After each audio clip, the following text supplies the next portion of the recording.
Dje dikush protestoi sepse fola në gjuhën e Shakespeare-it. Kështu e kuptova sepse kishte edhe pak theks. Por me që ai është dikush simpatik, do t'ja bëj qefin. Gjithashtu, do nderoj miqtë tanë francezë që realizuan këtë eksperiencë mrekullueshme dhe mikeshës sime Katrin Syar. Jam shumë i lumtur që jam këtu në Durrës, dritarja shqiptare në Mesdhe. Para disa ditësh ishte si dritare në detin Baltik, sepse ishte shumë ftohtë. Ndoshta ndikimi që pata një përfaqësuese estoniane që na vizitoi. Dhe ishte temperatura shumë të ftohta. Është kënaqësi që jam këtu dhe bravo Art Explorers që e realizoi këtë projekt pak të çmendur, por jashtëzakonisht të bukur. Kjo anije muze, ky projekt rrugëtues në Mesdhe. Mesdheu që shpesh shihet si mur, si një ndarje mes veriut dhe jugut. Dhe jam shumë i impresionuar nga pikturat e refugjatëve të rinj, të emigrantëve të rinj, që portretizonin një Mesdhe që është si varrezë, si vend vdekje. Në të kundërt, Mesdheu ka qenë gjithmonë një vend takimi, një vend shkëmbimi tregtar, kulturor gjithashtu dhe gastronomik. Mos harrojmë që Mesdheu është kultura e verës dhe e vajit të ullirit, që na afron me njëri tjetrin. Jam shumë krenar që Bashkimi Evropian mbështeti financiarisht këtë iniciativë që përkon plotësisht me vlerat në bazë të projektit evropian.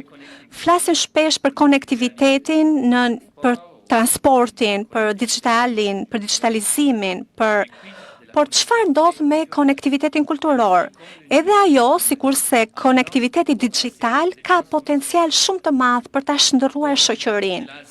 Pra ka një rol, kultura ka rol në ecurinë e Shqipërisë, për të bashkuar për të hyrë në Bashkimin Evropian.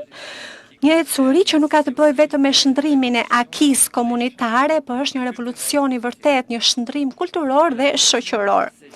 Kultura pikërisht është instrumenti që mund të nxjisë shpirtin kritik, të kuptuarin e pikpamjes së tjetrit, por sidomos lirinë e shprehjes që janë vlera themelore.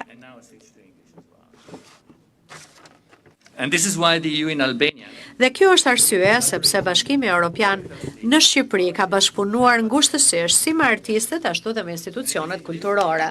Dhe pikërisht në këtë frym ne vendosëm që si vjet të mos ishim ne ata që do ta tregonim historinë e Bashkimit Evropian. Dhe t'ju thoshim ju se për çfarë është Bashkimi Evropian, se kur flet për veten nuk je shumë i besueshëm. Ne në fakt u kërkuam artistëve shqiptar që ta tregojnë ata historinë tonë. Roli ynë ka qenë dhe do t'jetë thjesht për të ofruar hapësirën e duhur për ta.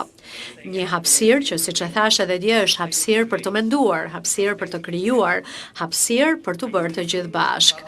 Dhe shumë shpejt ne do të bëjmë publike dhe programin e këtij aktiviteti dhe në fakt me zor po pres. Dhe janë aktivitete që nuk do të ndodhin vetëm në Tiranë, por edhe në Durrës dhe në qytete të tjera në të gjithë Shqipërinë. Kështu që ju lutem na ndiqni sepse doja shumë që të ishit në të gjitha këto aktivitete. Në mbyllje më lejoni që të përgëzoj Art Explorën për mënyrën origjinale që na i keni sjell aktivitetet, për vizionin tuaj, për faktin që na keni sjell historitë mesdhetare, të cilat na bashkojnë të gjithë, po i keni sjell këtu në Durrës për qytetarë të gjithë moshave, siç e tha edhe kryetarja e bashkisë. Dhe inkurajoj qytetin e Durrësit, si edhe qytetet e tjera të Shqipërisë dhe qeverinë e Shqipërisë që të vazhdojnë të investojnë te kultura dhe arti.